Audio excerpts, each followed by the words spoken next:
So you're listening, and I hope you continue to feel better. So any one of you who are under the weather, please get well soon. And we also normally, at the top of the show as well, greet persons who are in the bereaved column. And this year, 2021, has started out really, really very bad for us here in the Federation of St. Kitts and Nevis. We've had a lot of deaths, unfortunately. And so we have numerous persons who are in the bereaved column practically every week since the year would have started. And I know lots of persons are saying they have been to so many funerals. It seems as though the new way to socialize now is at a funeral. Well, that is what one of my friends told me the other day. She only gets a chance to socialize when she goes to a funeral now, because that's the only place to go. Of course, we know what's happening with the pandemic and so on. We're restricted in terms of the activities that we have, the social activities. And so she keeps reminding me the only social activity now is a funeral. And since the year started, the average is 2 or 3 or 4 per week, and we're hoping that very soon that will taper off.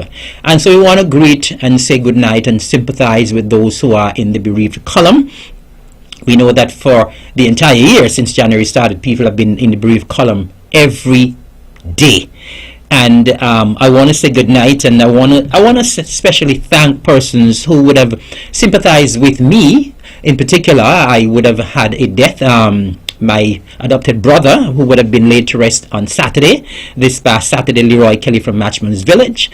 And I want to say good night and thanks to all who would have shared their sympathy, those who would have called, those who would have come to the funeral, attended the funeral. I want to say thank you very much. He was a very wonderful gentleman. He would have been one of the pioneers in the Scout movement there at the Anglican Church in Gingerland, the St. George's Anglican Church.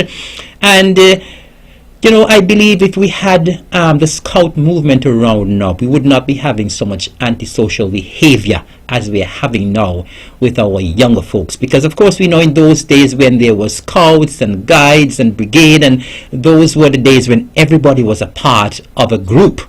And so he would have been a pioneer in the Scouting movement. And when he was at the helm of the Scouts there at the St. George's Anglican Church, all the persons who were in Scouts had to be in line. They had to stay in line. They had to visit all of the camps and so on. And so they got a good grounding. And that is why so many of them have turned out to be some wonderful persons in the community. And of course, he would have worked with the Agriculture Department as well for the past 39 years. He would have been a horticulturalist, and he was someone who I described as one of the most generous persons that I have ever met. Certainly, very, very generous. He gave and gave and gave and gave.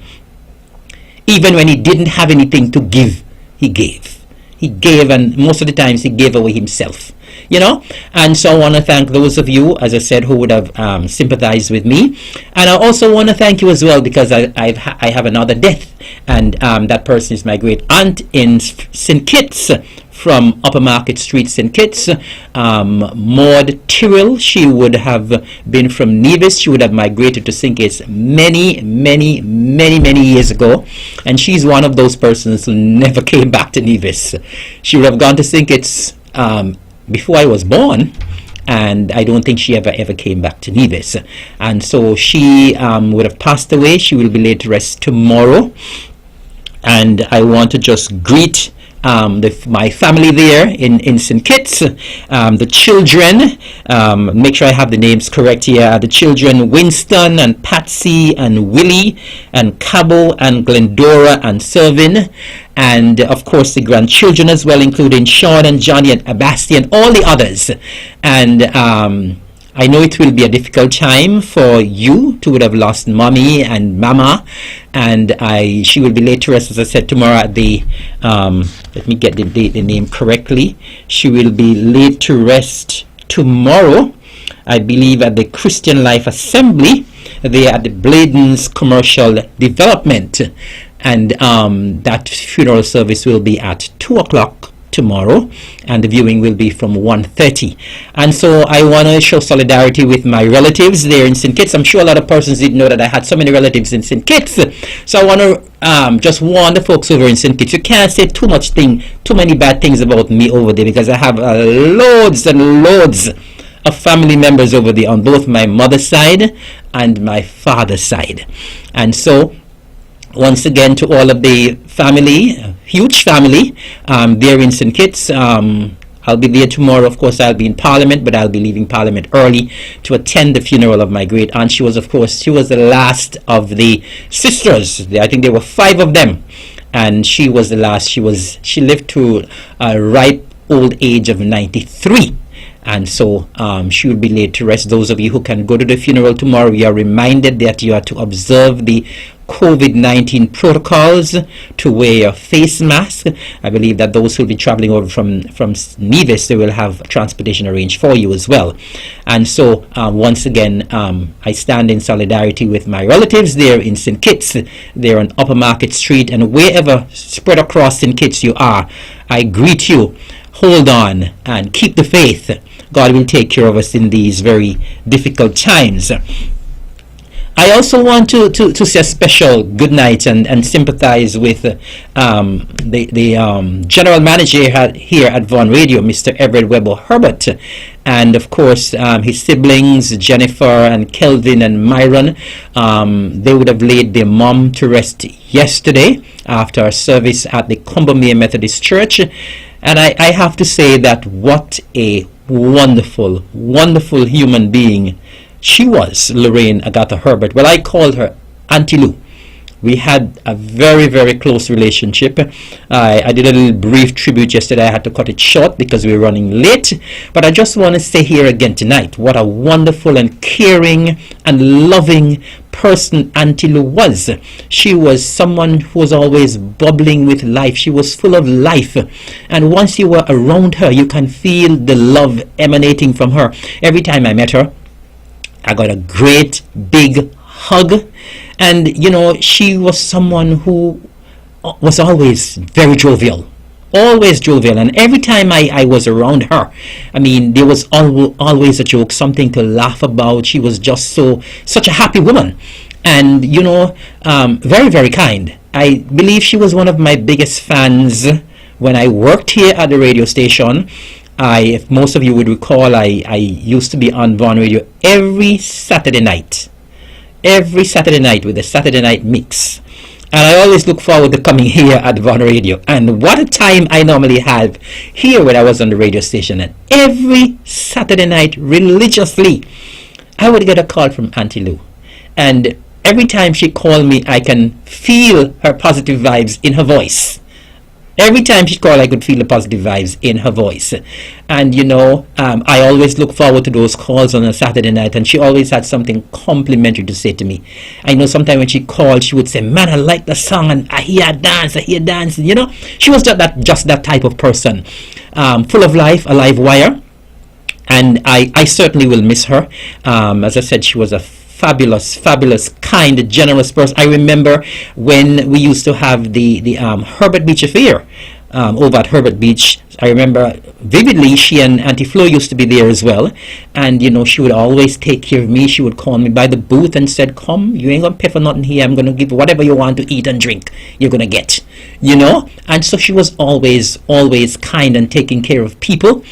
And she was a gem of a lady, and we have lost a wonderful soul. And once again, I want to say condolences to the entire Herbert family. And of course, once again, I stand with you all as well, and all of us in Nevis stand with you all. She was such a wonderful person. And of course, her legacy will live on through her children.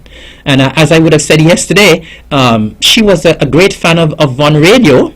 And, you know, we may not have seen her much here at the radio station, but when we didn't see her, we saw her through Webber, right? Because Webber have some good qualities, and I know he must have gotten a lot of those qualities from Auntie Lou. And so Auntie Lou would have passed those qualities down to him, and so she's living on through him. And of course, once again, we want to say condolences from not only me, but from all of us at the Eastern Caribbean's Powerhouse. I also want, as I said, this is the season when we are having so many deaths, and I also want to extend some condolences to the family of the late Dr. Keith Archibald from St. Kitts. He would have passed away sometime in January. He'll be laid to rest on Saturday. And Dr. Keith Archibald again, wonderful person. He was in the field of agriculture for practically all of the time that I knew him. And of course, most people would know that I spent 32 years in the field of agriculture as well. And of course, once an agriculturalist, always an agriculturalist. And I would have had interaction with Dr. Archibald on many occasions. And I would have benefited from his advice in the field of agriculture. Very wonderful person. Always giving sound advice, always cool and calm, very respectful, and he earned the respect of all who worked along with him. Not only here in St. Kitts and Nevis, because he also worked at the University of the West Indies as well. So he was not only an agricultural figure here in St. Kitts and Nevis, but throughout the region as well.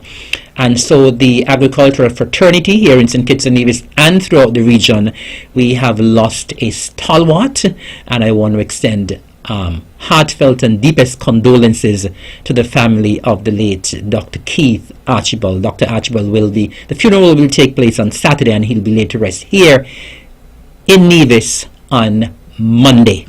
And of course, I want to say condolences as well to the family of the late Rose, who was laid to rest on Saturday from over there in St. James, the Keynes family there in Government Road, up Hamilton, the Herbert family over there in Congo, all who are mourning. We stand with you, and we know it is not very difficult to lose a loved one, but may God continue to hover over you, and may God continue to give you his grace and strength as you continue to go on. And so once again, as I said, this is a pretty much difficult time for us here in St. Kitts and Nevis as we continue to lose so many wonderful people. And it is strange because most of the people we are losing are all wonderful individuals. And sometimes people tend to question the Lord. Maybe it's not right to do it. But sometimes people ask questions, why are all the nice people going and some of the wicked people are just staying around to make people's life a living hell? But that's a part of life. We have to have the mix. We have to have the good and we have to have the bad. And so to all those who are mourning, from us here at the On The Mark show, we extend our heartfelt condolences.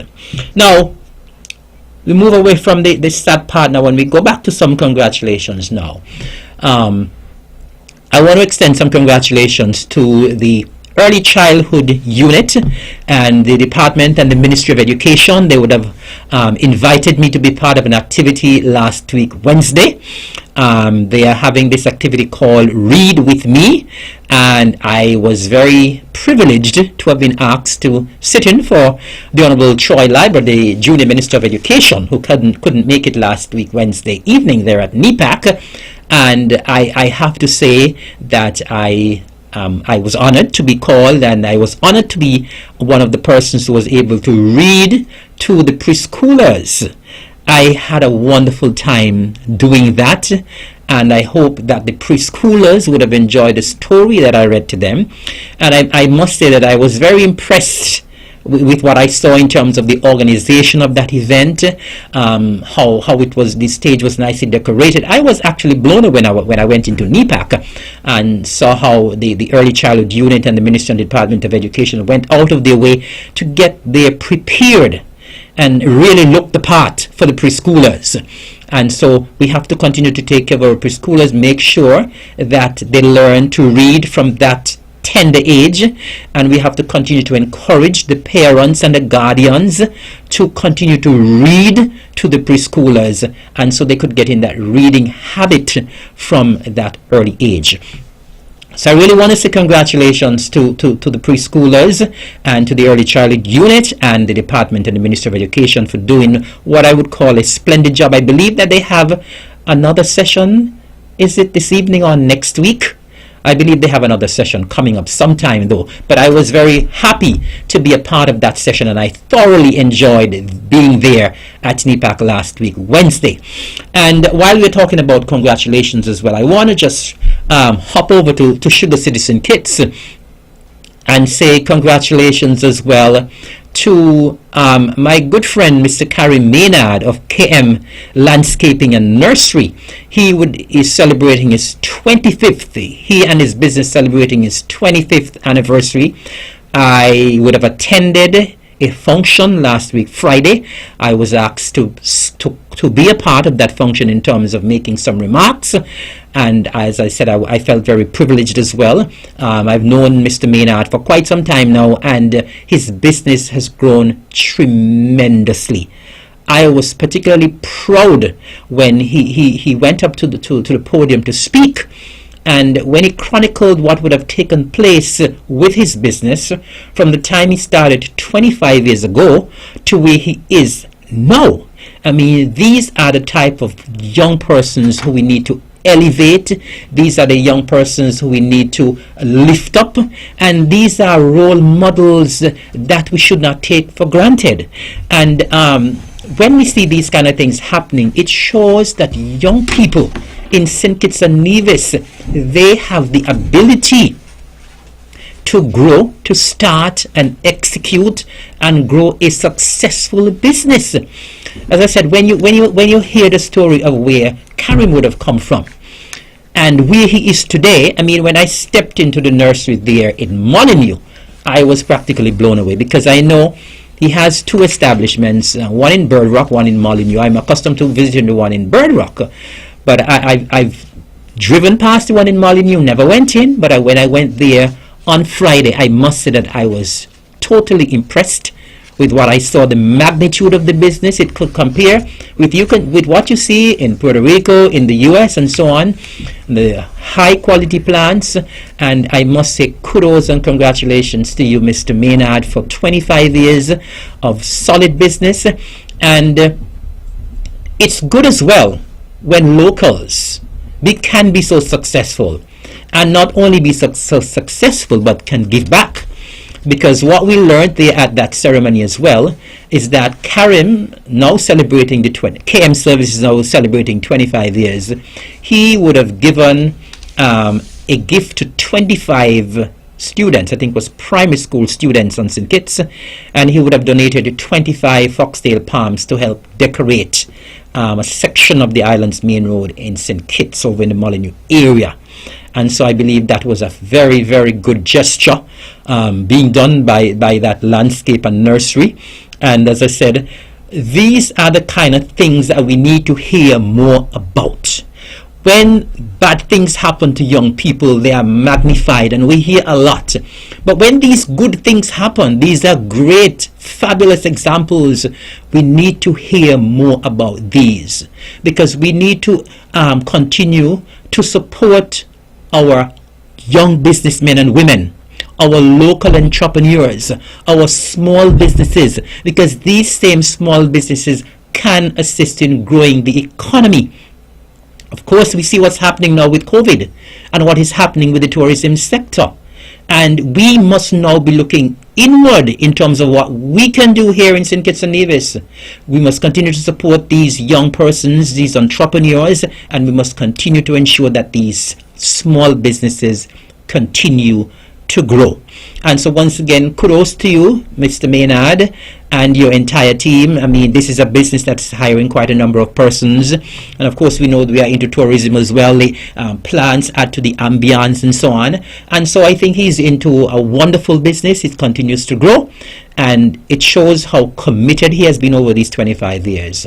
And because of his commitment and his service, the fantastic service that he has there, because we had the testimonial from many persons who he would have served, and his business continues to grow. And so to Mr. Maynard and all the small business operators in St. Kitts and Nevis, we want you to continue to be committed, and we want your businesses to continue to grow. And so congratulations to you, Mr. Maynard. Now, I feel in the mood to congratulate tonight. And you know, a lot of the times good things are happening in the community and we don't hear much about the good things, because we are living in a society now where people always want to highlight the bad more than the good. And when there is good happening, we need to highlight the good, bring it forward, because what we have also realized, and of course we know that social media is the in thing now, and most of the times, a lot of the times, unfortunately, people go on social media just to create mischief, just to make mischief, and that is unfortunate. And so any opportunity that I can get, I will try as much as possible to bring that positive side out. We need to get away from the negativity. I mean, I listened to the Premier last week, the Honourable Mark Brantley, and I think probably I'm continuing his what he calls his soliloquy from last week, encouraging people to be better persons in society. We're living in a very small society, and we need to continue to lift up each other rather than break down each other. And I want to just say how proud I am and congratulate the dynamic ballers from my hometown of Gingerland, and I feel good, and I'm going to big them up. They are young men playing basketball. They are part of the junior under 20 basketball league taking place in St. Kitts. That league would have started in middle of January, and the team has gone to St. Kitts. I think it's the only team that is taking part in the competition from Nevis, and they have gone there and they have been shining and shining brightly. They have been making some strides over there in St. Kitts, and I'm very, very, very proud of them. And I really want to say kudos to the management team, Mr. Everroy Liburd, who has been doing an outstanding job with the young people, and as well Dio and Governor Hendrickson. They are part of the management team with the dynamic ballers. I know that Everroy and Dio and Governor, they are always there with the young people, whether it's with netball, with basketball, with athletics, whatever sporting discipline it is. They're always there encouraging the young people, and that is what we need. We need more of that. We need more of that in St. Kitts and Nevis. And so I want to give kudos to the team, Everroy, Governor, and Dio. And I really want to big up the guys as well, because when we hear the young fellas do bad, as I said, we hear a lot about it, but when they do good, we have to lift them up as well. And so they have been doing extremely well over in St. Kitts. I understand they're into the Final Four. The Final Four is going to be starting this Saturday over in St. Kitts. And as part of what they're doing in terms of traveling over, I think they have to go over practically every week. They have been doing some fundraising as well, which I give them credit for as well, because sporting organizations need to continue to raise funds. The government can't do it all, and I give them credit because for the past 3 Saturdays, I believe, they have been there in the Gingerland area opposite Best Buy having breakfast sale. I believe they'll be having another one this coming Saturday. So I'm asking you to go out and support them, support the young people. And of course, I want as well to just say that I just want to say congratulations to some of the guys who have been doing very well with the scoring. Some of the leading scorers for the dynamic ballers so far have been Tyreek Freeman, Nicolan Liburd, Kejari Huggins, Kenaji Huggins, and Julian Emilian. And to the entire team, but these are the main scorers. And so, of course, it's a team effort. And so I want to say congratulations to all of the young fellows who are part of this team. Continue to stay focused, and I love when I see young people doing well, whether in sports, whether in education, whatever it is. Stay focused with what you're doing, and once you stay focused, you will continue to excel. And so I want to congratulate them, congratulate the management team. I want to wish them all the very best in the playoffs on Saturday. I hope you get into the finals. I believe the finals will be on Sunday, and I hope that you will be bringing the trophy back to Nevis as well. So you have my very best wishes. You have my support. You have the support of all of us in Gingerland. You have the support of all of us in Nevis, I believe. And so we want you to continue to go there and continue to shine. And since I'm talking about sports, well, I'm congratulating people. So as I said, I'm in the mood to be positive tonight and to congratulate. I want to congratulate as well the Empire Sports Club and the Empire Cricket team, because since January started as well, Empire has been shining and shining brightly too. They have won two tournaments: the 2020 tournament organized by the Nevis Cricket Association, the 1010 tournament organized by New Vision, and they would have also won that match played at VOJN over in Melissa's area. And I want to say credit to Micey and the guys over there for doing a magnificent job on the grounds. Kudos to you, Micey, and the team. And they would have also won a match played against the Nevis over 35 champions as well, and they would have won that match handsomely as well.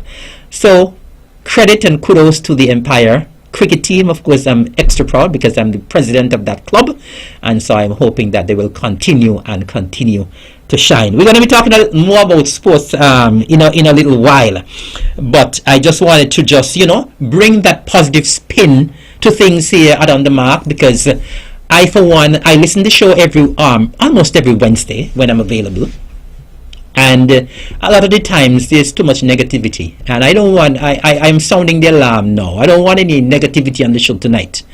Strictly positive vibes. If most of you know me, you know I don't like negativity at all, and so we want everything positive on the show tonight. So today is the 17th day of February. We just came out of Valentine, and so people should still be in the loving mood, right? And the other thing, today is Ash Wednesday. We know we are living in a religious society. Today is Ash Wednesday, and some folks sent me some stuff today for Ash Wednesday. I'm going to share a little later on, but right about now I'm going to put my mask on because my guest for tonight has arrived.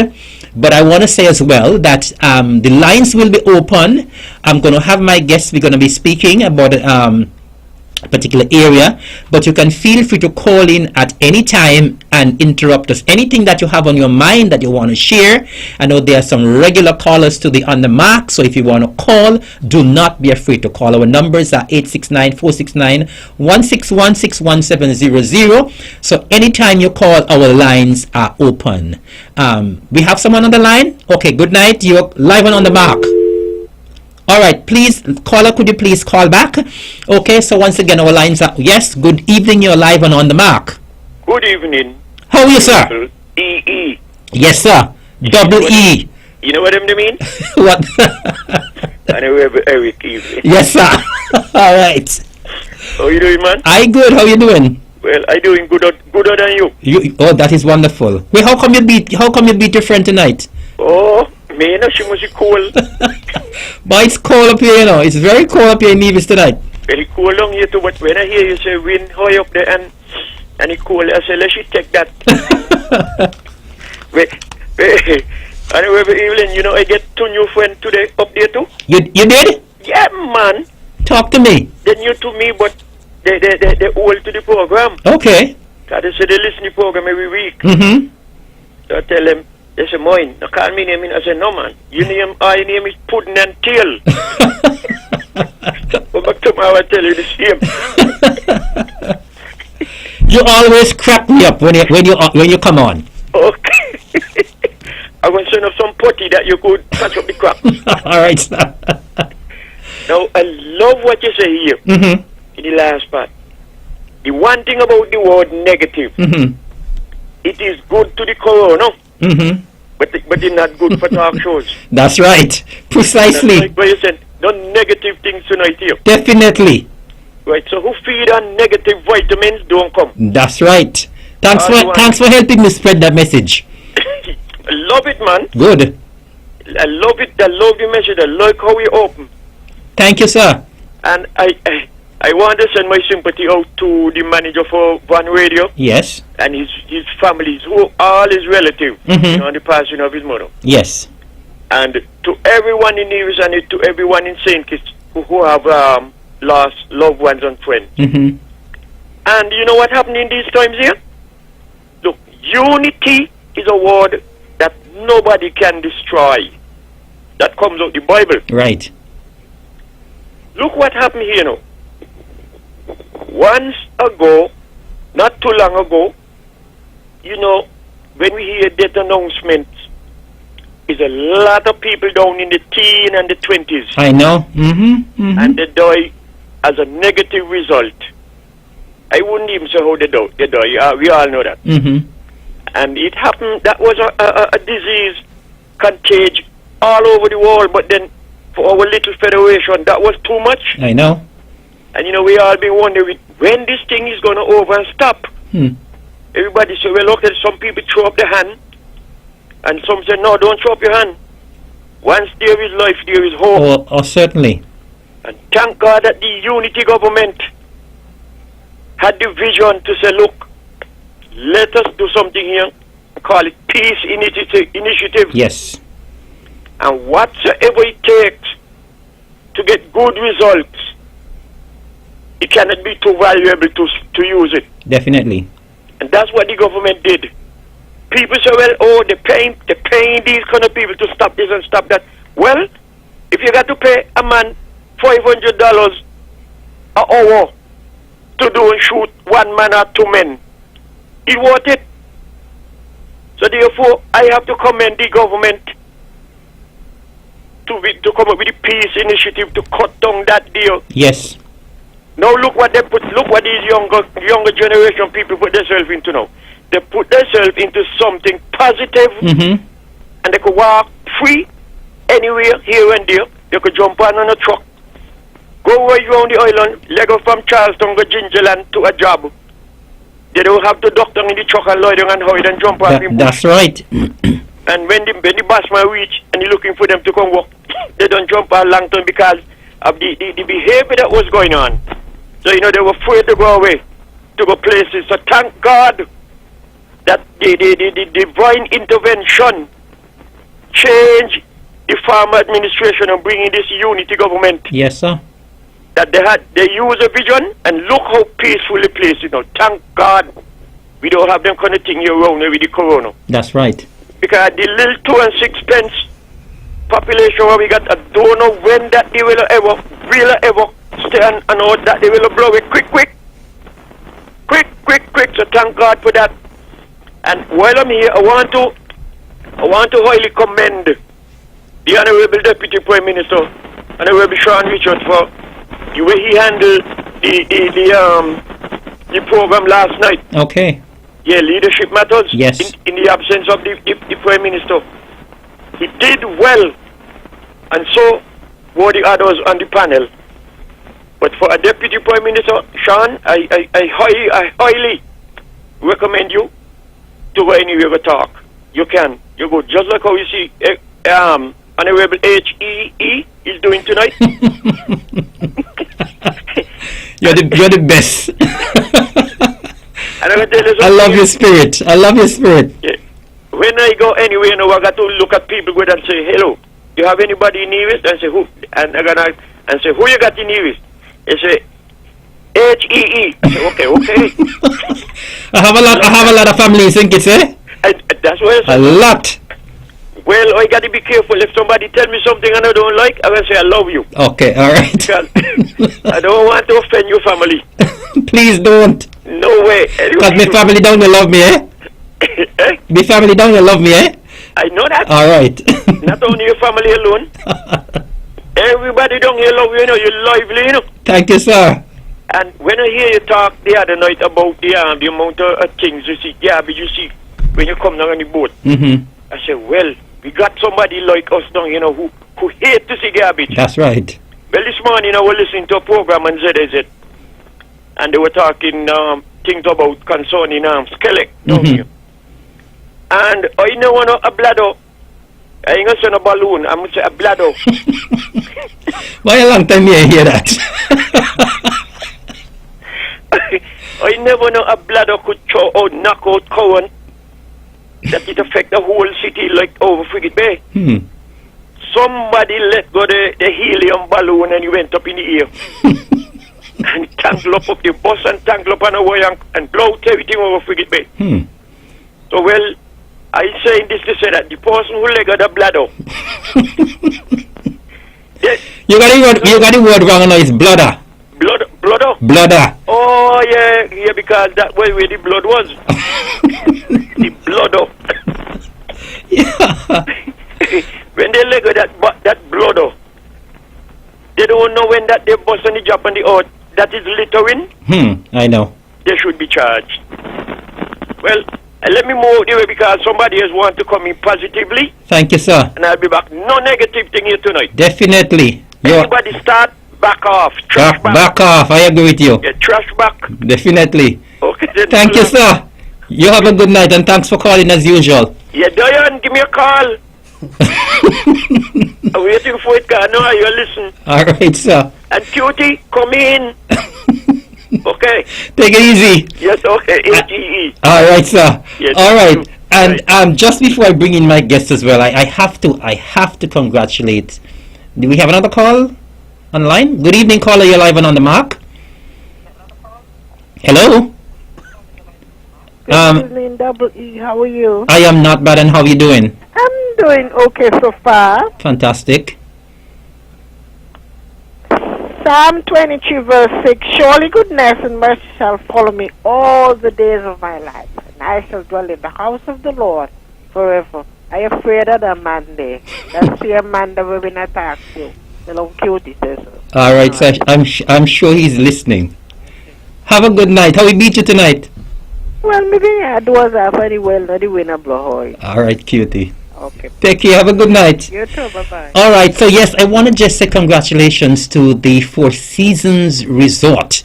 They are celebrating their 30th anniversary, and they would have made that anniversary on Sunday, Valentine's Day, the 14th day of February 2021. And I just want to say congratulations and kudos to the Four Seasons Resort, because since the Four Seasons Resort came here to Nevis, to the Federation of St. Kitts and Nevis, they have been practically a standard bearer in the hospitality industry, in the tourism industry, not only in the Federation, but throughout the region. Of course, they would have been gotten the 5 diamond rating some time back, and they have just been going from strength to strength. And you know, the Four Seasons, very, very resilient, because we would all know that they would have gone through so many trials, have been closed so many times because of hurricanes and so on. We know that they were closed recently to do the upgrade, over $40 million upgrade. And now that they would have done such a magnificent upgrade, here comes COVID. And so I want to congratulate the Four Seasons for doing a marvelous job in the Federation of St. Kitts and Nevis for the past 30 years. And I want to say congratulations to the general manager, Yvette, and of course she's the first female general manager that we have. A wonderful, wonderful lady. And I want to say congratulations to her, but more particularly, I want to say congratulations to the employees of the resort, those who would have worked there in the past, those who are currently working there, because we've heard so many good things about the Four Seasons, and the Four Seasons is what it is because of the staff. It is what it is because of the service that is provided by the people who work there and put in such committed time. And so I want to congratulate heartily all of the employees of the Four Seasons Resort on reaching this milestone. May the Four Seasons continue to go from strength to strength. Irrespective of what is taking place with the COVID now, you will continue to bounce back. You will continue to do well. And of course, I am confident that the service will continue to improve. And once again, kudos to the wonderful people of St. Kitts and Nevis who have been a part of that resort. It's now 12 minutes up on the 9 o'clock hour. I've been talking a lot tonight, and I have a guest who has joined me, and he will help me with some of the talking tonight. So, of course, most people know when I'm here, I like to have a guest along with me. And once again, the lines remain open. So just in case anyone wants to call in, please feel free to do so. Well, we're going to have a little chit-chat here with my guest, and I'll let my guest introduce himself. Good evening, everybody in Radio Land. My name is Jamie Claxton. I'm the Director of Sports in Nevis Island Administration. Thank you very much, Jamia, and thank you very much for consenting to accompany me on the program tonight. And of course, we're going to be talking a little bit about sports. And of course, Jamia is the Director of the Department of Sports. It's a ministry that I am privileged to lead, and I must say that he has been doing a marvelous job since I've been there. Well, I guess even before I was there, he continues to lead the department well, and the department continues to make some wonderful strides. But Jamia, we know that the sports in general has been severely challenged and hampered since since last year with the onset of the COVID-19 pandemic. When the pandemic set in March last year, I think the lockdown started in March last year. What did that do to sports on Nevis? When the pandemic, at the onset of the pandemic last year, sports in general, in Nevis specifically, we had to take a decision collectively amongst the department and the associations to suspend all sporting activity for the time being. It was in the best interest of the nation. The idea of COVID-19 was relatively new to us, and we didn't know how. We understand the nature of the virus, and we know that having a lot of persons in a large gathering is basically going to be putting people in danger of contracting the virus. So after numerous conversations with a number of the associations and clubs and internally in the department, we took the collective decision to suspend all sporting activities until further notice. What did that do to the morale of your staff? It really, they were very disappointed. A lot of persons on our staff were, because they work with schools, they were looking forward to like inter-primary and so forth. So to not have inter-primary kind of demoralized them. But what the pandemic allowed us to do is to do a lot of internal development. Yes. And so during that period when we weren't actively involved in coaching and going to the schools and so forth, we did a lot of personal and professional development with the staff in a number of areas. We had, especially after the lockdown when we were able to go back to work and so, we had professionals coming out and talking to them in different areas, HR, social security, that kind of stuff. All areas that we think that will help make them more knowledgeable and also make them better professionals. So in essence, there's the good and the bad coming out of COVID. And so I believe with what has happened now, with the in-house training that you've had with your staff, that your staff is now more well-rounded in terms of even dealing with persons who they have to deal with, dealing with the public, and their overall development as well. Yeah, definitely. They are much better individuals. So even outside of just being awesome coaches, great coaches, they are much better individuals. Now, Jamie, I decided to call you here tonight because, of course, there has been a lot of debate recently about sports and what is happening with the sporting association, what is happening with the different disciplines and so on, whether or not people should be playing sports, whether or not we should be having spectators, and there has been a lot of talk and debate, and that is one of the main reasons why I decided to bring you on tonight. So at least you could clear up some of the misconceptions that might be out there where sports and sporting organizations and sporting events are concerned. Now, we just spoke about what would have been happening in March last year. We almost to March again this year, and so almost a year has gone by. Between March last year and where we are now, apart from the training that you would have had with your staff, what has happened progressively in terms of sports? Okay, so let's go back. So as you mentioned, after we came out of the lockdown period, we had to negotiate not just the Department of Sports, but our sporting organization, the process of resuming sports in St. Kitts and Nevis. So we would have attended a number of meetings. We would have had a number of meetings between the Ministry of Sports St. Kitts and the Ministry of Sports Nevis as to come up with a plan. Then we also engaged all the sporting bodies, the national associations, and then we got to the point where collectively we presented a proposal to the NEOC. Based on those proposals, there was some back and forth, communication and so forth, and then we came up with a phased approach to resuming sports where we, following health guidelines and so forth, adopting some of the international procedures, tailoring them to suit us here in St. Kitts and Nevis. We introduced like a three-phase approach where we had persons who were allowed to do individual training, you could go jogging, that type of stuff, then eventually go into team sports and so forth, we could have group training and so forth, and we eventually got back to competition. However, sports continued. As you know, we would have had a number of activities here in Nevis, like the netball and so forth. Yes. Cricket Association would have had their competition. Football Association would have completed their competition as well. But recently, there was a new development as opposed to the importance of keeping the general public safe. And I must commend the NEOC at this point in time. I'm just talking to a lot of my colleagues across the Caribbean. They have been praising St. Kitts and Nevis for the Yes. job that we have done handling the COVID pandemic, the pandemic. They've commended us a lot, I mean. And so they have actually, even for me, asked me how we done things in relation to sports, and I would have provided some tidbits and so forth. So I must commend the COVID. I know sometimes we get on them because they appear to be harsh. And Yes.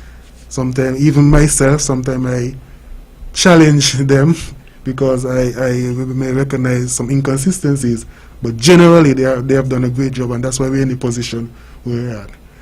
So the recent discussions have been about not having fans at the sporting events, and that has caused a lot of murmuring, a lot of backlash, a lot of persons expressing their opinions that, we don't have COVID here, so fans should be allowed. I must say, in engaging, I was in a meeting with the task force yesterday as part of a delegation from the St. Kitts and Nevis Football Association, and in the explanation, see, they are responsible for keeping the nation safe. Yes. And at all costs, they're going to do what they have to do. Yes. Persons are going to have disagreements with the approach. As I said, I myself would have had some disagreement with certain things that they would have done. But the ultimate objective is to keep our federation safe. And in having a discussion yesterday, you get a better understanding of why they're doing what they're doing. I know that fandom is an important part of sports. Persons want to be there, but at this point in time, they feel it's best that we limit the number of persons attending activities, because the more persons in our area, the greater the opportunity for spread, and so forth. Sports. Okay, let's break there. We have a caller. Good evening, caller. You're live and on the mark. Okay, could you call back, please? Go ahead, Jamia. Yeah. Sports is one of the areas that always attract a large gathering, and I understand why people may have this, because they have dances and so forth, and why can people go to dance but they can't go to sport. But as one of the persons charged with sports development here in St. Kitts and Nevis, having had in-depth discussions with the task force, I truly understand where they're coming from in terms of keeping the nation safe. Now, there's a procedure, and I think one of the things that, as you said, there needs to be some clarification. There are persons who think that you can't keep any sports, and that's not true. Sports can be held, but there's some procedures that you have to follow. Yes. The whole idea is just to keep the nation safe. I wouldn't want that I host a basketball tournament, and for whatever reason, they do contact, something happened, and they do contact trace, and then it comes back to my basketball tournament. Right. And so You'll feel guilty. I will feel guilty. Yes. So I have taken on board the recommendations of the NEOC and the health official, because at the end of the day, I can organize a tournament, but they are the health experts. Of and course. I have to take into consideration what they have recommended. And so that's where we are. So to clarify things, you can have sporting event, but there's a procedure that you have to go to. At this point in time, based on the recommendation from the NOC, which I think probably would have reached cabinet by now, that sporting events should be held spectatorless. Here in Nevis, for the sporting association and all clubs who want to have inter-club matches, there's a procedure they have to go to. The Ministry of Sports grant permission to host a sporting event, but you must first have a conversation with our COVID task force. That is very important, because we only grant permission based on the recommendations from the COVID task force. You have to organize your meeting and meet with them, discuss what you're going to do, how you're going to implement your guidelines, your COVID guidelines, and we have to make sure they're aligned with what is expected federally or even across Nevis. So the health guidelines have to align to ensure the safety of not only the participants but the officials and everybody, because most sporting events, there are persons outside the actual players who are involved to execute the event. And once those are aligned and we are comfortable and we get basically the approval from the task force, then we will grant permission accordingly. In addition to that, I don't want sporting associations to just go through the process just to get their games going and then don't abide by the rule, because moving forward, it's going to be difficult for us to grant you permission if you break the trust. And in a meeting yesterday, the commissioner did say that criminal Charges. could be for persons who break, because when we grant permission, we are granting permission on the basis that you're going to be following the recommended Of course, guidelines, the guidelines, yes. and so forth. And so we wouldn't want you to just go through the process just to get your event going, and then you break all the rules that we would have granted permission based on. So that is very important. Jamia, I totally endorse all of what you're saying, and as I said, I'm so happy that I brought you here to clarify things tonight, because I know sometimes people are going to be, blame will be cast on our department as well, on you and the department, and saying, well, you might be trying to stop things and so on. But there is a particular process that you must go through, and I'm happy that you're here to clear that process up. And I'm also, I want to endorse what you said as well about the task force and the excellent, the fantastic, the marvelous, the phenomenal job that they are doing. I personally think that we here in St. Kitts and Nevis are taking for granted how fortunate we are compared to the other islands, you know. I think we are. People are taking it for granted, and all people are saying, well, we're COVID-free, so we should do what we like. But that is the same attitude that some of the other islands had, and see the position they are in today. And we do not want to get back to the position of a lockdown. Exactly. We do not want to get back there. We see what is happening in Antigua. We see what's happening in Barbados. We see what's happening in St. Lucia. We see what's happening in St. Vincent and the Grenadines. Yes. And we do not want to get back there. And so I know some people are a bit disappointed that they won't be able to go to matches and so on. And some people are disappointed that some sporting activities wouldn't be held. But I think generally it's for the safety of the nation. And what we have to continue to underline, Jamir, is the fact that our population is very small. Yeah, definitely. And if COVID, as the other people say, if COVID get to here, we're in trouble. I mean, when we look at the death toll in places like the US and Europe, and when we look at the death toll, we're very fortunate that we haven't had a single death here. Thank God, let me knock on wood. You know, and because you know, the thing is as well, what the task force keeps stressing to us is that we have frontline workers here, but the numbers are limited compared to overseas. And so if our frontline workers get sick, what happens? Yes, yeah. And that's a very important point. As you mentioned, our human capital, our human resource is very small. Very small. And if our most important persons in battling this pandemic are affected, we're going to be in some serious trouble. Big time. Serious trouble. Big time. And as much as possible, we have to mitigate against all possibilities of the COVID being spread here in St. Kitts and Nevis. Because officially, there's no COVID in St. Kitts and Nevis. But, you know, we know. Well, we have two active cases right now. Thank God, only two. Yes. You know, out of 39, we have two active cases. Out of 41, we have two active cases. Yeah, you know? But the point I'm trying to make, that's officially. So officially. We don't know somebody would have escaped. Precisely. They develop these symptoms after. So we really don't know.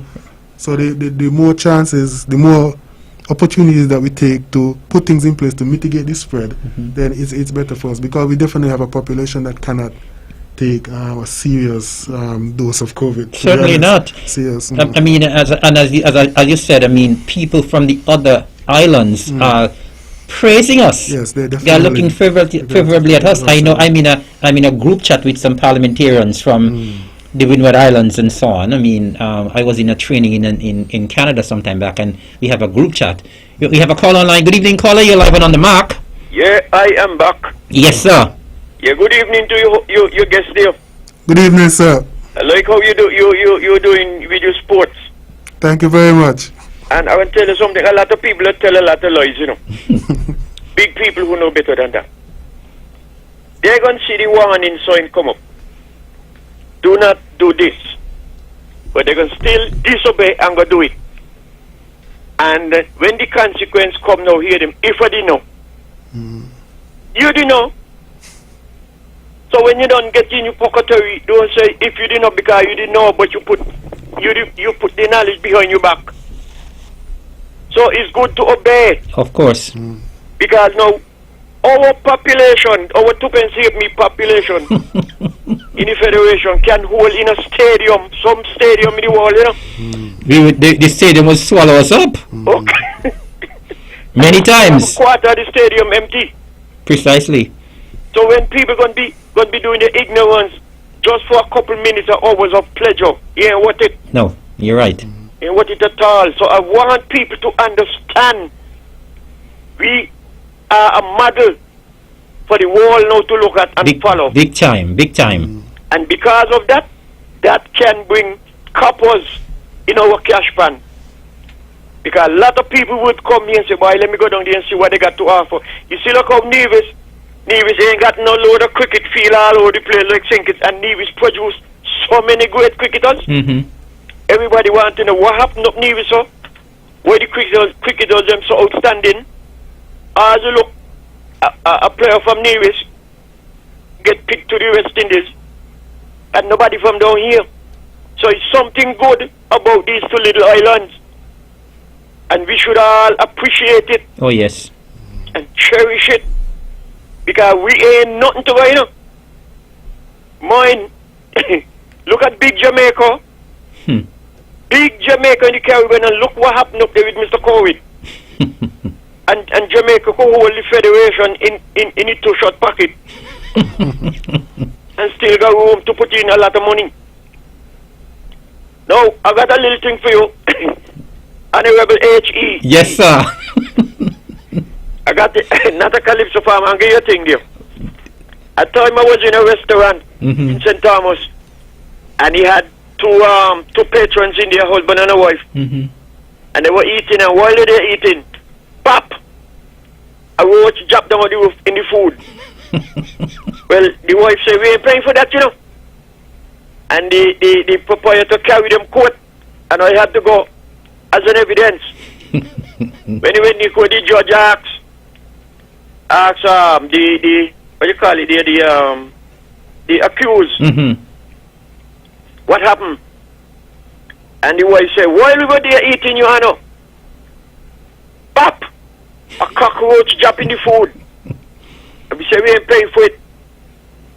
Anyway, I had to go in the box as a witness. When I went in, I said, you know, when they say a cockroach drop in the food and they ain't paying for it, I really see the roach. But it wasn't a cock, because he had an egg behind the bum. Case dismissed. Yeah. We just find these things from, eh? Go ahead, Bo. I beg you. Thank you, sir. So, yes, so as I was saying, right, Jamir, I am in this chat group with some parliamentarians from the region, and, you know, one of the parliamentarians from St. Lucia, I mean, he's in opposition, yes, but no, I mean, I sorry for him, because practically every day he's on there and he's lamenting. And, you know, he keeps saying what an outstanding job we up here are doing compared to what they, because you see, I think St. Lucia has 22 deaths now. Yes, you know? And I mean, we are really a model for the rest of the region now and the world. And I feel proud. And we have to definitely continue to support the task force, continue to congratulate them on the great job that they're doing. And I think all of us in the Federation of St. Kitts and Nevis should feel proud. And let us try to be as patient as possible. Thank God the vaccine is coming now. And once a certain percentage of the population get vaccinated, then, you know, things can even free up a little more. But let us continue to have patience. We have come too far to mess up now. We have come too far to mess up. So I'm asking people to continue to have patience. So getting back to the sports now. We were at a point last year, March. We are now at a point again this year. Now, between last year, March, and this year, you were talking about some of the sporting activities that would have taken place between that time. Tell us about some of those in terms of the competitions and so on. Okay, so from the Department of Sports, yes, one of our biggest activities late last year was the Netball is Back tournament. Yes. Which was... We have another caller online. Good evening, caller. You're live and on the mark. Good evening, sir. Yes, good evening. How are you doing? I'm doing fine. Wonderful. Look, I think we in the Federation are doing very well with this. Yes. Doing very, very well. I just come from service, Ash Wednesday service. Yes. And I understand that Antigua couldn't have any service. Wow. It's that it's getting out of control there. And they have curfew in Antigua as well. So I think we are doing very well, and we should continue and hope people continue to wear the mask. Yes, because that is a good help. it is. Not because the vaccine is on its way. That it's not going to help if you don't wear your mask. Right. And it's good to listen to the health people, because they're the one who give the advice. Right. No, Mr. Evelyn, Yes, sir. I was listening to a program and think it yesterday. I was call up a gentleman name. I don't think you know him. Maybe you heard of him. His name was Paul Robeson. You ever hear that name? Paul what? Robeson. No, I don't know that name. Was a black, big American, one of the greatest baritone that ever lived. Okay. Now, this gentleman said he was a communist. That is why the American, but he was not a communist. He appeared in Russia a lot, and they like him, and he become friends of the Russians. And you know how black entertainers used to be treated in America? They have to use the back door when they're entertaining. Yes. The hotel, and even for a drink, they have to get a drink in the dressing room while the white entertainers them could sit at the bar, walk, go anywhere like. So he realized when he got to Russia, he's treated so well, you know, Yes. respected, that he even learned the language, and he visits Russia frequently, and the American accused him of being a communist. But he was not a communist, he was just a friend of the Russians, and that is why they treated him so bad. Anyway, that's all I have to say. Okay, sir. Thank you very much. And so you got your ashes tonight? Hello? Oh, he is gone. All right. He said he went to Ash Wednesday service, which is good. Yes, Jamia, let's get back to what you were saying with regards to the sports now. So I'll say we had our Netball is Back tournament. Yes. Which we collaborated with the Nevis Netball Association. It was one aspect of a number of netball activities we would have had planned for 2020, but we didn't get most of them off the ground. Right. But that was one which we got off, and it was a huge success. I must say, I want to take this opportunity to thank all those who were involved, from the department as well as from the Netball Association, and we had a couple of umpires as well from St. Kitts who came over and assisted.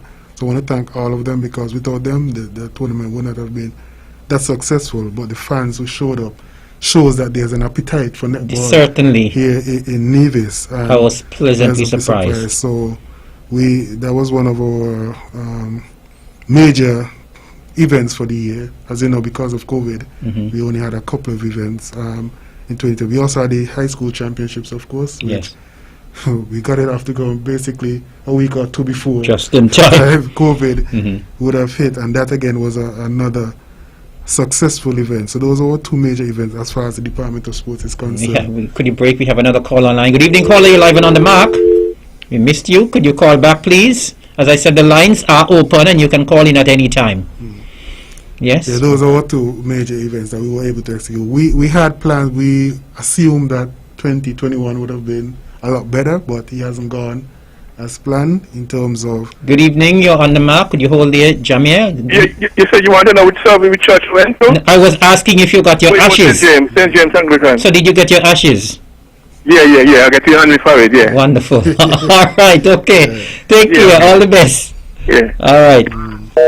Yes. 2021 still presents some challenges, and of course the latest being that no spectators currently should be at sporting events. Yes. So that again has caused us to rethink. We've gone back to the drawing board. We will have probably scaled down some of the activities that we would have planned. We have to reinvent some of them, probably try to operate them in an environment where, even though there are no fans, we could find a way to get fan engagement, even if it's via live stream or whatever. So we have gone back to the drawing board. Yes. Because we don't want to put on an event and exclude the fans, because the fans are very integral to athletes. Athletes thrive off of the energy that the fans give them and so forth. So we're back at the drawing board. So a number of things we would have had planned for early in the year, we've had to delay for now to see how we can possibly put them on, which we're still thinking about at this point in time. But getting back to netball, one of the objectives of our discussions with the Netball Association, of course, for persons in the general public are not aware, in 2019 we got together with netball enthusiasts across Nevis to try and put an interim Netball Association in place to advance netball in Nevis. They would have... Good evening, you're live and on the mark. Hello? But David, I'm going to show tonight. Of course you're on the show tonight. When me can and We are very much on tonight. Maybe you're cold, man. What's the weather like in St. Kitts? Is it cold and rainy? Yeah, rain coming though, yeah. Alright, darling. Yes, we're definitely on tonight. So I was to call back hour. Well, you're on now. Oh, okay, yes. So, well, I listen to a man from Nevis and I read the station just now. And he was talking about the lot of money what I sent to buy the vaccine. But he said that they put say how much money they really send out and nobody know who signed. And then they're looking at National Bank. People want the money and they're just limiting them to get the money. And looking at Social Security and Development Bank. People is asking what's going on. Well, the thing is, darling, people need to... Everybody is looking at the money. So, I hope everything will finalize, that they come to the Federation and talk about what happened in National Bank. Sweetheart, the money in National Bank is safe. What in it? Okay? Yeah, and you have a blessed evening. Thank you, darling. And the money at National Bank is safe. Okay? Take your try and buy some movie. Have a good night, darling. Take care. Wonderful. All right, I just want to once again assure all the folks in the Federation that your money at National Bank is safe. Have no fear. All right. Yes. Just quickly thought on that. This is just general counsel for persons in the general public. If you are concerned about the issue, go to the source. Precisely. Do not listen to a lot of the chatter. I know. If I think I have a question for National Bank, I'm not going to ask Mr. Precisely. Eric Ibrahim. I'm going to go to National Bank. Right. Yes. So. And I mean, just to segue there, I know you're going to get back to sports, but as we talk about the National Bank issue, I mean, I get so disappointed sometimes when people just spread things like wildfire. You know, I mean, I get irritated sometimes. People will just start spread things and say, "Oh, national money gone missing from National Bank," without even trying to get the facts. Exactly. You know, and so I guess it's just the era of that we're living in now with everything going on social media, and people, as soon as they get something, they just spread it like wildfire. They don't want to know whether or not it's true. All right, let's get back to the sporting issue now. So we're saying, netball, I'd say we put a lot of effort into, because we need netball to get back to where it was. Yes. Just this evening, we had the AGM for the Nevis Netball Association. How did that go? And that went very well. We expected more persons to come out because it would have been advertised for some time now. But regardless, we had a decent turnout. Fantastic. So we have a new executive, so we'd just like to say who they are. Right. Janet Hall is the new president. Governor Manus Hendrickson, the vice president. Vera Herbert, secretary. Charlene Martin, treasurer. Jasmine Charles, assistant secretary treasurer. Joel Thompson, PRO. And the floor members are Sienna Leader and Tamika Williams. So I want to say congratulations to the new Nevis Netball Association executive, and Department of Sports, of course, continues to look working with the Netball Association to get netball in Nevis back where we know it could be. So, congratulations to them. Well, I want to join you in congratulating the new netball executive of the Nevis Netball Association as well. And I once again, Jamia, I know I would have said it many times, but I want to say it again, that I think that you and your team at the Department of Sports did an outstanding job in putting that netball tournament together. And I believe really and truly, I mean, netball was absent for very long, but I think it's really back to stay now. From what I saw in that tournament, and with the meetings going forward now, irrespective of whether tournament is going to be spectatorless or what, I believe that the sport is back to stay. And I'm happy because, as I said there at the hard court in Brownhill, we are happy that at least the females now have a sport that they can have an outlet in. Of course, we have the basketball and the football and the cricket and so on that the ladies are absent from. So we're happy that we have a sport now that's predominantly played by ladies, and so we are happy that the netball is back. But Jamia, getting back to what the situation is now with regards to the sports and the issue of sporting events being spectatorless. What have you been hearing from members of the public? Is there any backlash and so on? Are people angry? There has been some backlash. Persons naturally, especially when it comes to track and field. This is a track and field term, and persons are of the opinion that it's useless for athletes to be running without fans present. In addition to that, almost all the schools in Nevis use the sports day as a fundraiser, and with no funds, they won't be able to raise the funds that they would usually raise. So there has been some disapproval, general public. I myself, at the onset, I had my concerns about the no funds at Sports Day, and I had my say on it. But again, as I say, I had an in-depth discussion with members of the task force, and I understand they have their objectives to meet. We have our objectives. Our objective is to have sports as serious possible. But their objective is to make sure that the federation remains safe in terms of the COVID pandemic. So I think it's a give and take. But in the general public, most persons that I've engaged with, they feel that we should have fans at sport, even if it's limited. So at first, persons were saying that we should have fans regardless of whatever. Now the latest discussion has been, okay, if we can't have full fans, at least we should have limited fans, so much so that fans could social distance. And the challenge with that, if you and I are at a sporting event, naturally we will not social distance because we don't want to talk. When we first resumed sport, fans were allowed at sporting events. Yes. But the idea was that if you're going to be in close proximity to each other, you wear a mask. Right. If not, you stick to the 6 feet markings in the stadiums and so forth. Problem is, fans weren't adhering to those guidelines. That was one of the major issues. Yes. Fans will use their mask to get into an event. But once they're in there, they remove it, they put it away, and it's business as usual. And that was one of the major concerns from the task force in the early stages of the resumption of sports. And I personally, I believe you might have been as well, but I've been bombarded almost on a daily basis. Sports a kip, that kind of. Only today a lady asked me, Eric, I will want to go to a sports. A lady messaged me the other day and said, Eric, I want to go to a sports. And people have been saying, well, the children need somewhere to go as well, because it's having a psychological it's a psychological problem for them as well, not being able to go any place and that sort of stuff.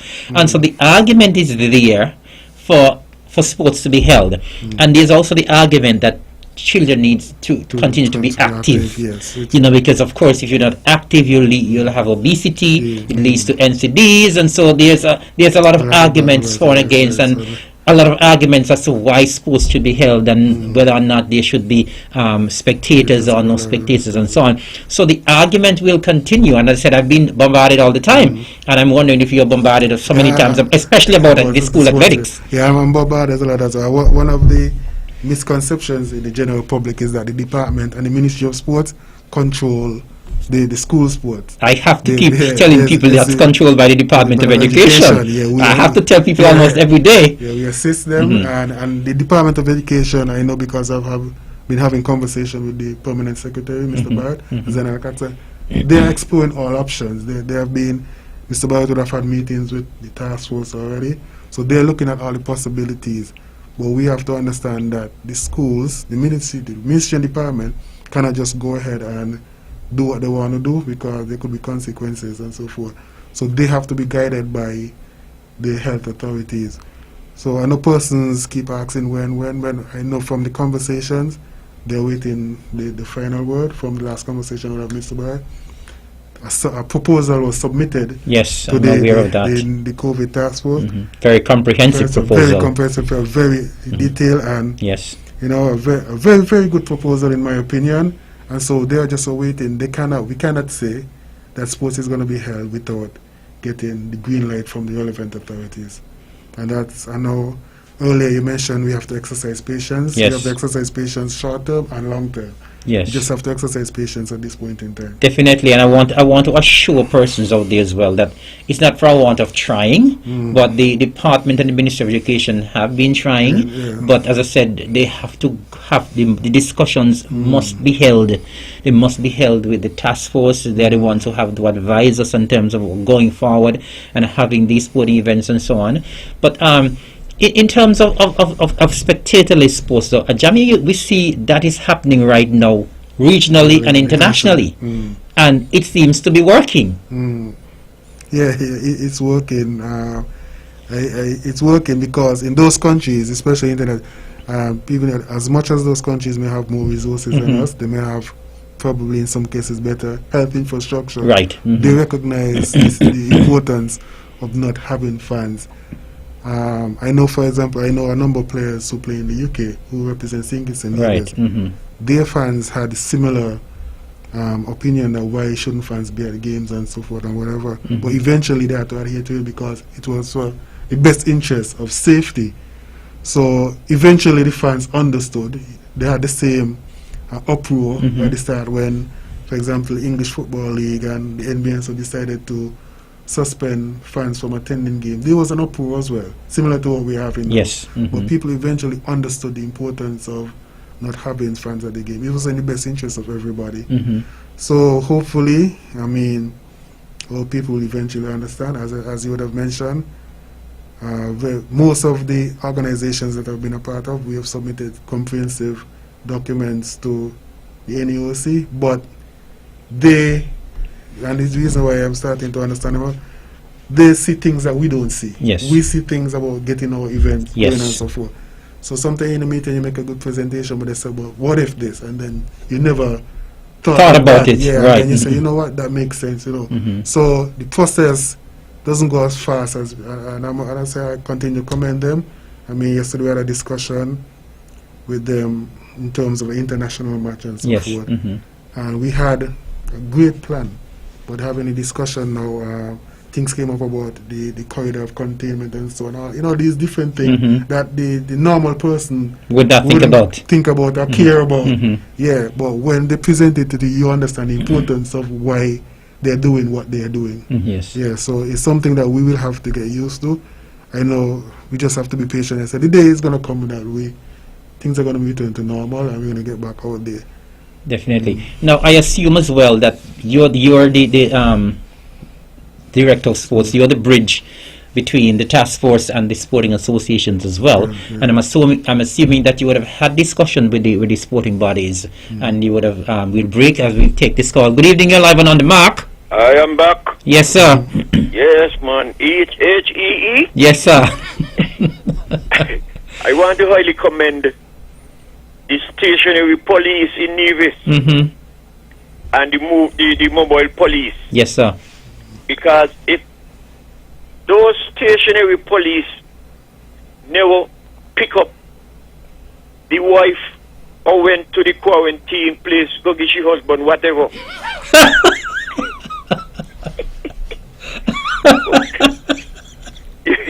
She would have mashed up the whole Nevis when she leave and go back home, you know. So all who vex and mad that they can't go here and there, take it easy, man. When are you on the hospital bed with 2 broke foot, you can't go away. That is open quarantine. And don't forget 2018 up in Asia. Remember this? 13 youngsters, footballers, and the coach. They get trapped in a cave for 3 weeks. And all they could see is water rising. And they have to go up in the air pocket to survive. What 14-day quarantine could be worse than 3 weeks in the cave, and they could neither see light by none of the tunnel. And the 14 days just go fast, you know. It going fast, yeah, man. Just go fast. Because you're not in a dark chamber where you can't see nothing. Precisely. You in there, you just lay down on your bed and you count the rafters them left when you in the hospital. And you could count the nail them too. And do like when you walk in. When you walk in, put your watch in your pocket. Because when you got your watch on your hand and look at it every minute, the hours still long go. Don't put it away. Definitely. You're going to surprise, you're going to say, me, I'm only 5 more minutes, I got boy. So don't count the days when you're in there, don't say, well, boy, 14. Man, forget them, they're going to go. As soon as you wink and sleep, you wake up. That's right. And they're gone. Indeed. So people, please be disciplined, man. That's right. And thank God that they catch them. And I like the penalty what they put on them. Forthwith. $5,000 or 6 months in there. Stop all your stupidness. Don't come here, come spoil nothing. That's right. Obey and respect the law. Indeed. It may play with them because the mother for the law, she done dead in and the father no born yet, you know. Wait, I'll be back. All right, sir. So yes, Jamie, so as I was saying, right, I am assuming that you would have met with the sporting associations and you would have outlined what the situation is. What is the reaction like from these sporting bodies, and would they be proceeding with what they had planned for the year? Would they be pulling back because there's no chance of spectators? What is the situation? Well, I don't know. We've been having regular dialogues. Yes. And I must commend the association since the onset of COVID. We have been communicating. In fact, when we resumed sport, I worked with a lot of them in putting together the COVID protocols and so forth, taking information from international and tailoring it to suit us here in Nevis and the facilities we have and so on. They have been very cooperative in terms of listening to the Department of Sport and adhering and taking on board our recommendations, which sometimes is difficult because persons don't want to invade their space and so forth. Yes. As it relates to currently, of course, when the information first came out, the key thing was like, so how are we going to make money? Right. You know, because that is exactly what was going through my head. Because we have to remember as well, Jamie, that we as the government, we don't have as much funds this year either to assist the associations either. So we have a situation where we don't have a lot of money. We can't give much. They don't have much. When there are no spectators, they can't raise funds, and so you're caught between a rock and a hard place. Definitely, and even with getting assistance from the private sector, that is down as Precisely. So sponsorship is down. Yeah, so there's a challenge. The conversation right now is that some are going to tweak what they originally planned to do, do it in such a way that they reduce costs, per se, based on the discussion I've had with a number of them. So most of them understand the importance of health and safety, so they are going to go through with some of the, not all of the events, but some of their plans, but they're going to make some tweaks to them so that they're not they don't cost as much as they usually do, in an effort to not have the expenses that they will normally have, which will be covered by having fans at the game, attendance and supporting the band, stuff like that. So the associations, from the last set of discussions I've had with basketball, football, cricket, football and cricket, is because those are the ones that are coming up immediately. They are looking to have versions of their competitions still, but probably at a reduced scale. Okay. Do you believe we're going to get to this stage here? Because I said, you see, regional cricket is happening, international cricket is happening, basketball is happening, but there are hardly any spectators at the games, but people are able to see everything live. Do you believe we're going to get to this stage here? Because when you look at that is costly as well. Are we going to get to the stage where are the associations actually looking at that in terms of, in the future, having live streaming of these events and so on, and having people pay a little fee to look at these matches? Do you think we're going to get to that stage? We probably will get to that stage. I think that right now that is the next step. Yeah, it should be. As you know, streaming comes with a cost. So it does. As association, they will have to look around, have persons tended to stream and so forth. As we mentioned, that sponsorship is down. Usually, a lot of times the cost of streams are covered through sponsorship and so forth. So they will have to negotiate with the relevant persons who can provide that service as to how they go about that. But I think that is the direction that we're trending in as of now, because if the current regulations stand where spectators are not allowed in at sporting facilities, you will probably have to stream. Yes. Because you don't want to you don't want to lose your fans. Precisely. Yeah, and you want to keep them engaged until you get back to normalcy. And right now, that is the best option. Right. Yeah, I mean, for example, the cricket competition that was held, the Cricket Association in VOGN. Yes. I mean, something simple as somebody, Ketui, for example, Ketui will usually stream it with his phone. So when I cannot get over there, I will check Ketui's Facebook page. Right, okay. And he's streaming. Now, that is not, it's going to cost Ketui's data. The quality won't be as great as an official production, but these are things the association, because they're cheap. They're cheaper ways of streaming. Yes. So this is something they'll probably have to look at and so forth in terms of keeping their fans engaged. Definitely. Because if you look at it now, Jamie, practically everything now is streaming online. Streaming online now. I mean, practically every funeral that you have now is streaming. I mean, I was talking to someone in Barbados the other day, and she was saying, well, listen, all I've been doing since January is watching funerals online. She said I watch all funerals from Nevis online. You know? So, I mean, practically everything is going online now. And so I guess people just have to get into the groove. We, as I keep saying, we're living in normal times now. And people will actually get into the groove. I could recall vividly during the carnival in St. Kitts, the virtual carnival in St. Kitts, when they had the Calypso tents and when they had the Calypso finals. I mean, when John L. came to cabinet and said the numbers, when he revealed the numbers that were actually viewing online, it's incredible. You know, and if all those persons were paying even a little $5 US or $10 US, I mean, you actually recover some money. You know.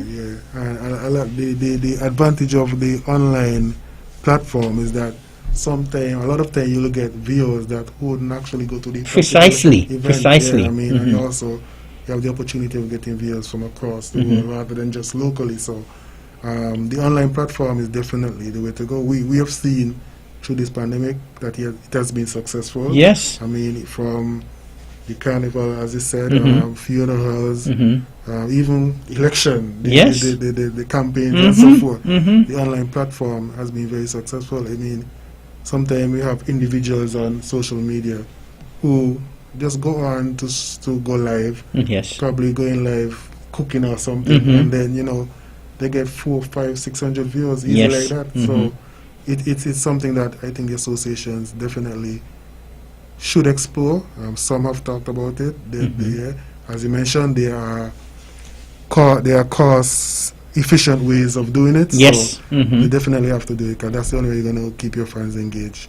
And it has definitely taken off. And I believe, I mean, as you rightly said, you can find ways of cutting down on the cost, because people are at home. If they can't go any place, they want something to do. They want something to watch, right? And if cricket is being played, if basketball is being played, if football is being played, and they have a way of seeing what is happening there, they will tune in. They will tune in. And I know, for example, in St. Kitts, I know the football is a huge thing. And when spectators can go and they stream it live, they're going to watch. They're going to watch, definitely. Because they are interested in what's going to take place. So they're going to watch. Good evening. We have a call online. You're live and on the mark. Good night. Good night. How you doing? Oh, you're giving God thanks, man. I'm listening. Wonderful. And I'm quite impressed. Thank you. Now, the last thing you're talking about with the streaming. Yes. I got the impression that the infrastructure is in place. It is in place. It is in place. Final 6. People were streaming and paying. Yes. And the Nevis Association, Football Association, is a member of the thing. Yes. So, to me, they don't need any lot of strenuous trying to work out. You know, just find out how it is done. You have an ITC center in Nevis. Yes. With expertise. And even sometimes, you know, if you give them the challenge, or sometimes we don't challenge our people enough. That's true. Because even as you are there speaking, I'm thinking to myself, all you have to do is to put out that you need it. Yes, definitely. Even in the high school, because some of these kids are always good at computers. Yes. You know, so that is, to me, you know, you should begin to just find out rather than wondering if and how. Because I think there are more online viewers in the final six. Then, well, I wouldn't, maybe in the park. Even though they were breaking up the laws. Definitely, yeah. Even India was overcrowded. Because if people could see, and they have, good phones, computer, whatever. Because nearly everybody have an ATM card. I know. And everybody has a smartphone. Right? Yes, that's all they're selling now.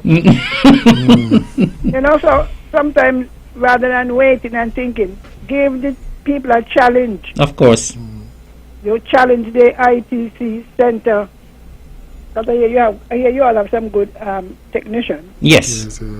My challenge. Don't just sit down and wait and wonder. Now, in relation to the children, yes, I was thinking, because they do need, all right now is sports term, they could have inside the school, class, run classes, let the children run inside of the same class, because they're going home walking together anyway. I know. Run them inside of the school. Well, maybe use your stadium. Well, I'm also assuming that they are, and Jamie, you could probably correct me. I'm assuming that they're still doing their PE, and they're still doing their training. Yeah, but you could have competition. Yes, I totally understand. Yes. While they're doing the PE, we just call it heat. Yes. You run the heat, school by school. It gives the children something to look forward to. Yes. You just make sure that this school alone is down on the stadium. The track mark out, so at least they're separated and you walk with enough teachers to keep the children. I don't need to make sense because they're in the same schoolyard. But seriously, give it a thought. Yes. Don't just dismiss it and say, because as I said, the parents don't have to come. They have a smartphone, so they come. Right. You got to sell it, Of course. It's how you sell it, It isn't that if they're streaming, they can't see their child. They know the race is on. They know what race the child is in.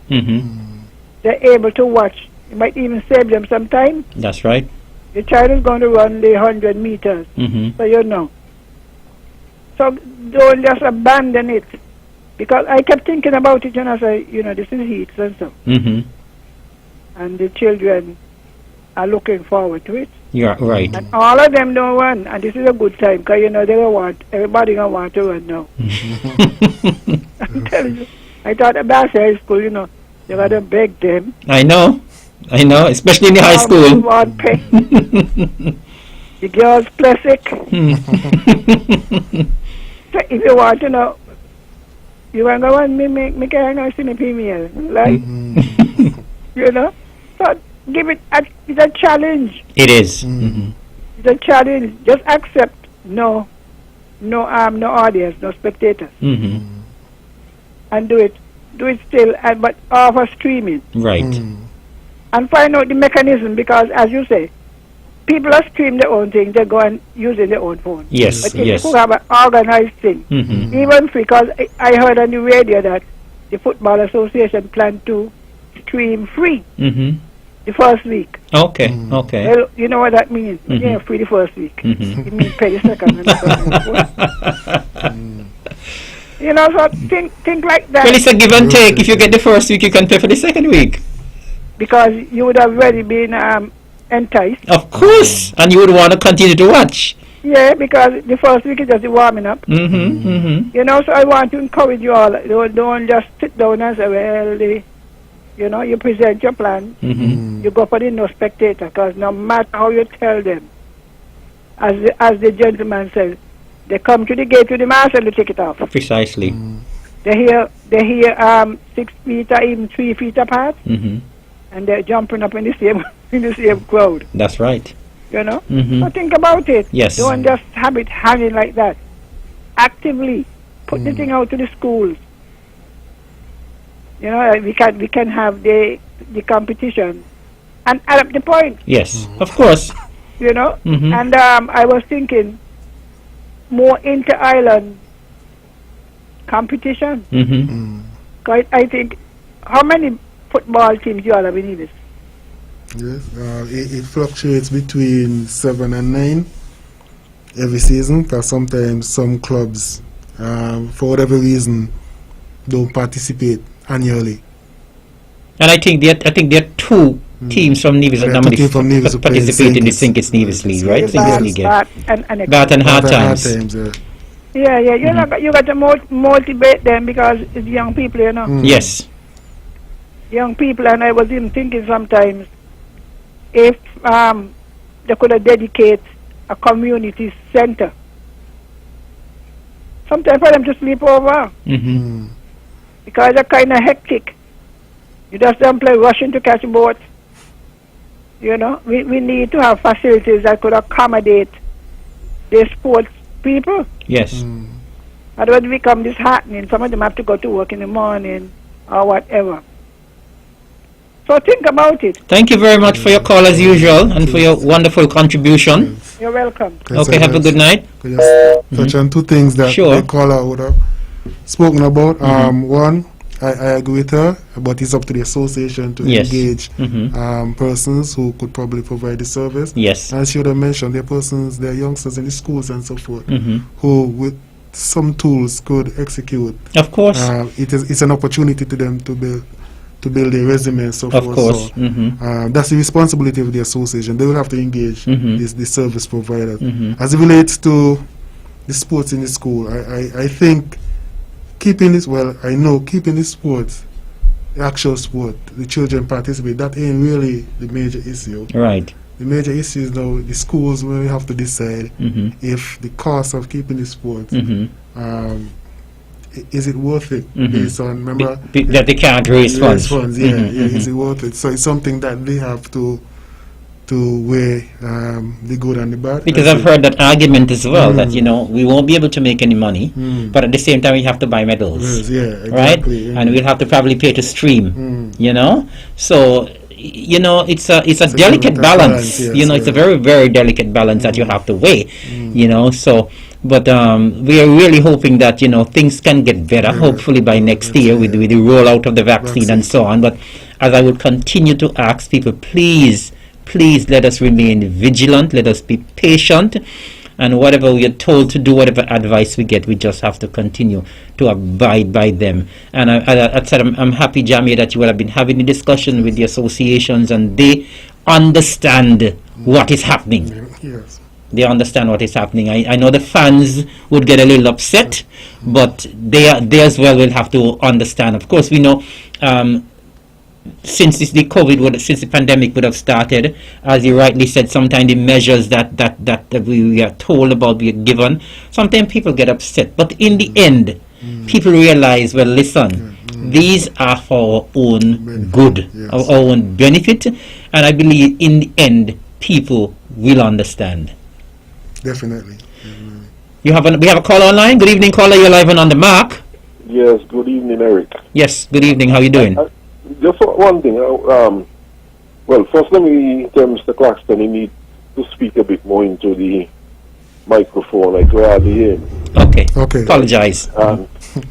In terms of regional cricket and international cricket, yes, you have to bear in mind that the television rights and so are bought. Yes. So it brings in money.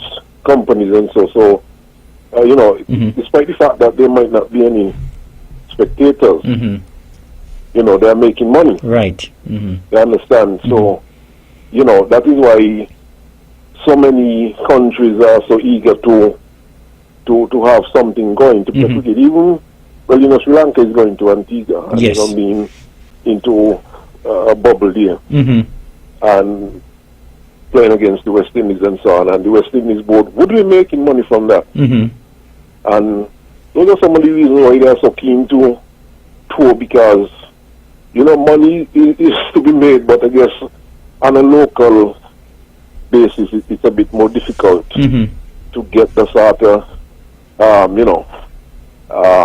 well, should I say television writer, someone buying the production or something like that. Right? So, probably in the future that is one way, even local sports might have to try to go to get someone to pay for sponsor or whatever, right? For people to see, because just depending on spectators alone, people buying alone, that is not going to really cut it, Precisely. Right? So, changing times. Very much so, which we have to adapt to. We have no choice. Yeah. We have no choice whatsoever. Yeah, exactly. So, I just pointing out that because people might think that they're playing cricket without spectators and it's like a waste of time and there's no money to be had. But trust me, even sometimes, even before COVID, there were a lot of empty stands and so on. Yes. Right? But yet, because of television rights and so, various associations were still making money. I know. Right? And by the way, just to go back a bit on what one caller said earlier. Yes. In terms of population and so. Sometimes in Australia, even in one stadium, there's as much as 89,000 people looking at the game, right? Right. So compare that with the population of St. Kitts Nevis. That's right. Yeah, okay, man. Okay, just before you go, caller, while I have you on the line, quickly, what do you think the no spectators, the spectatorless games, what do you think it does to the psyche of the cricketers, though? Well, that nobody's there to cheer them on. Well, there are some people who thrive on that, but players are adapting. People think Kohli from India, for example. He thrives a lot on spectators being there, right? Especially Indian supporters. Right? He feeds off of that. Right? But, players are adjusting. Okay. As a matter of fact, in some of the games in India, I see the last test match there, they have crowds back in. In the last test match they played in Australia, they had, spectators back in. So in New Zealand had some matches there recently, locally and regionally, and they internationally, and they have the crowds back. Yes. Right, but this show got to go on, so it has to go on. Spectators. Has to go on. Yes, sir. Money still to be made, so players just have to adjust. Definitely. Right. Yes, sir. Well, thank you very much, Okay, man. And you have a good night. I just want to say something. All right. Good point, caller. But the reality is that we play amateur sports here. Yes. Those are professional sports. So, and they would have taken some years to build up the value of that particular product. Right. For example, how things operate around here right now, we don't have persons who buy media rights and so forth. For example, I think Interprimary is an event that has built up so much equity over the years that it's in a position where we should be able to sell the media rights to Interprimary to one of the stations around here. But the problem is most of the stations are government. The main television stations are government owned. Yes. We don't have any online platform, any online companies who are willing to put up the box to say, okay, I want the rights to Interprimary, because it's going to cost them. Right. So we, as much as we would like to say that, we could generate income without funds from television and media rights, it's difficult in a small environment. It certainly is. I mean, using the pay platform that could possibly work where persons pay to view and so forth, but in terms of media rights, I think we're somewhere away from that at this point in time. Okay. Jamie, we are running out of time, but I want you to, what is your take on the performance of the Dynamic Ballers in St. Kitts? I've been very impressed with them. Mr. Libert, we communicate a lot. He always updates me. Very committed young man. Yeah, he's very committed. He has done a wonderful job himself and Dio and Governor, yes. In terms of those, I'm very proud of the young boys. I traveled back over with them last week Thursday, and they're like a family. Yes. So I'm very proud of them and what they've done. And they are, outside of being good basketball players, what I'm more proud of is that they're outstanding young men. Yes. Yeah, they're very outstanding young men. So I want to take this opportunity, and I would have congratulated them all, Evroy, Dio, Governor, and Yes. the boys. I want to congratulations for having a wonderful season thus far, and I wish you all the best as you pursue the championship. Thank you. We have another call online. Good evening, caller. You're live and on the mark. Hello. Hello, good evening. Good evening. How you doing? Hello, good evening. Yes. Good evening. I'm doing okay. Fantastic. Can you recognize the voice? Not yet. Okay. You sure you haven't asked Mr. Claxton if you recognize the voice? Mr. Claxton, you recognize the voice? Yes, sir. Sherman, how are you, sir? I'm doing well. Who's that, Mr. Green? Mr. Green. How you doing, sir? I haven't heard you in a long time. I'm doing well. I must say, first and foremost, I would like to commend both of you guys for doing an excellent job Thank in you. terms of keeping the public informed, as Yes. well as I know both of you guys have been working tirelessly to get the right information out there Indeed. to the people. Now I'm calling from New York, of course. Yes. I work for a university in New York, Yes. and I would just like to I'm not calling to critique anything. I'm just calling to help to find a solution or help to give some ideas in terms of with the spectators being at the stadium. Yes. You know? Well, what I would suggest, probably members of the task force. I'm not sure of the plan that what was presented to them, because I did heard you guys said that a detailed plan was presented to them. But what one of the suggestions I would probably make is that I know we have a next gen testing lab. Yes. Which I think is St. Kitts. Yes. And well, what would happen is that what we are so blessed about is that we don't have a community spread or in St. Kitts and Nevis. So I would suggest that probably we could probably do something like we allow 20% or 10% of the capacity into the stadium, and we test these people before going in and test them coming back out. That would be costly. I mean, that would be costly, Chevron. Trust me. Because who would pay for that testing? That would be costly. Who would pay for the testing? Oh well, you see, I don't know the arrangement Because it's a hundred. I think it's $100 to do a test. You know. Oh, that's what it costs. Yes. Yes, It's it's a very costly thing. Like, who will be at that cost? Who will bear that cost? It's an idea, but I say it's gonna who will bear the Right. cost. Okay, and for me, well, I have already spoken to Jamie a few times. Yes. We've been down there, you know. What I find, and I'm not going to take up any more of the time, but what I find happening also is that the youth are losing interest in the sports, you know, and it's not having to do with, I would say COVID impacted a lot, but I just think that the incentives are probably something should be there for them when they leave probably high school. Yes. So I don't know if that's a more of a coaching area or an association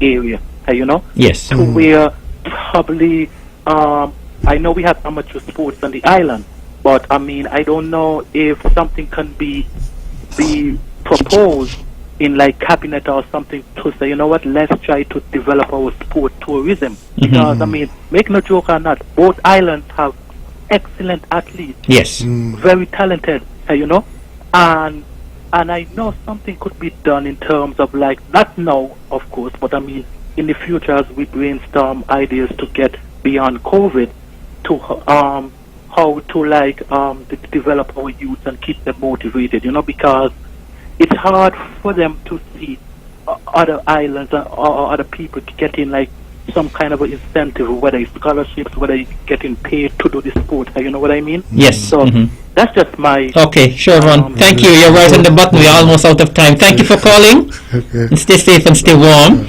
Jamie, as we're about to wrap up, I just wanted to read something quickly here. As I said, I wanted to keep the show positive tonight. Today, and I got this from someone, today is Ash Wednesday. Lent is a season of repentance, a time for us to look upon our relationship with God and with others, a time of sacrifice to help achieve this relationship, a time for personal work, a great time to walk in the light to help change a negative society into a positive, hope-filled one, starting with ourselves. In a society that lacks love, let us each make a conscious effort to think with love, be love, and give love, starting with these 40 days. It will eventually become our habit, our way of life, and you will see how it spreads. Speak it, share it, show it. And if you want to fast during this Lent, fast from hurting words, fast from anger, fast from pessimism, fast from worries, fast from complaints, fast from bitterness, fast from selfishness, fast from grudges. And Jamia, it was great having you tonight. The time went very, very quickly, and I want to thank you for coming. It was a pleasure being here. And thank you very much for joining us on the Map tonight. The time went very, very quickly, so I feel we didn't have another half an hour. So, but it was a pleasure having you, and of course, join us again tomorrow at 1 o'clock for a repeat edition of the On the Map. We'll be back again next week, Wednesday. Until then, have a good night, stay safe, stay warm. God bless.